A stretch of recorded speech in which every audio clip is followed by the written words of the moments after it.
নোয়াখালীতে চলছে যৌথ বাহিনীর অভিযান। জেলার গুরুত্বপূর্ণ পয়েন্টে চেকপোস্ট বসিয়ে তল্লাশি চালাচ্ছে আইনশৃঙ্খলা বাহিনী। অস্ত্রসহ আটক হয়েছেন কজন? বেগমগঞ্জে চৌরাস্তা থেকে যুক্ত হচ্ছেন নাসিম শুভ। এখন পর্যন্ত কতজনকে আটক করা হয়েছে জানাবেন। এছাড়া যৌথ বাহিনীর অভিযানের বিষয়ে বিস্তারিত আর কি কি তথ্য আছে আপনার কাছে? নাফি, অপারেশন ডেভিল হান্টে নোয়াখালীতে কিন্তু আজ পর্যন্ত 102 জনকে আটক করেছে যৌথ বাহিনী। তার মধ্যে কিন্তু সবশেষ গতকাল দিবাগত রাতে অর্থাৎ আজ ভোরে কিন্তু নোয়াখালীর কোম্পানিগঞ্জ উপজেলার বসুরহাট পৌরসভা থেকে কিন্তু একজনকে অস্ত্র সহ গ্রেপ্তার করতে দেখেছি।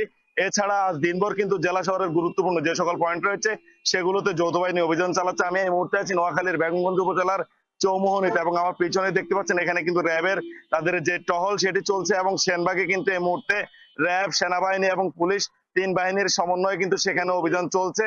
তো আমি কথা বলেছি এখানে র্যাব 11 সিপিসি তিনি যিনি কোম্পানি কমান্ডার রয়েছেন তার সাথে।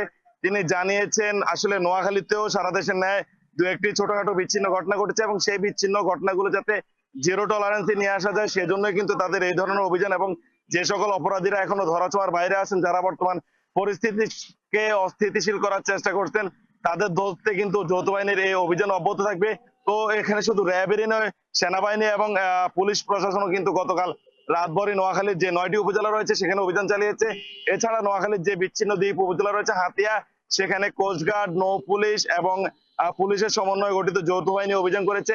এখন পর্যন্ত নোয়াখালীতে যে 102 জনকে আটক করেছে যৌথ বাহিনী, তার মধ্যে সবচেয়ে বেশি কিন্তু নোয়াখালীর যে বিচ্ছিন্ন দ্বীপ উপজেলা হাতিয়া সেখানে আটক হয়েছে। যার কারণ বলে রাখি, হাতিয়াতে কিন্তু যৌথ বাহিনীর অভিযানের সময় একাধিকবার যৌথ বাহিনীর সাথে অপরাধীদের কিন্তু সংঘর্ষের ঘটনাও ঘটেছে এবং সেখান থেকে কিন্তু এখন পর্যন্ত বিপুল পরিমাণ গোলা বারুদ অস্ত্র উদ্ধার করেছে। তো আমি কথা বলেছি যৌথ বাহিনীর অভিযান নিয়ে নোয়াখালীর সেনাবাহিনী ক্যাম্পের যিনি দায়িত্বে রয়েছেন তার সাথে। তিনি জানিয়েছেন নোয়াখালী, ফেনী, লক্ষ্মীপুর এই তিন জেলা যাতে আইন শৃঙ্খলা পরিস্থিতি বর্তমান পর্যন্ত অনেকটাই স্বাভাবিক আছে, দু একটি যেটি ঘটনা ঘটছে সেগুলো যাতে শূন্যের কোটা নিয়ে আসা যায় সেজন্য কিন্তু তাদের এই অভিযান এবং এই অভিযান কিন্তু তাদের অব্যাহত থাকবে। তো নাফি, এই ছিল আসলে নোয়াখালী থেকে এখন অব্দি আমার কাছে অভিযান নিয়ে সব শেষ।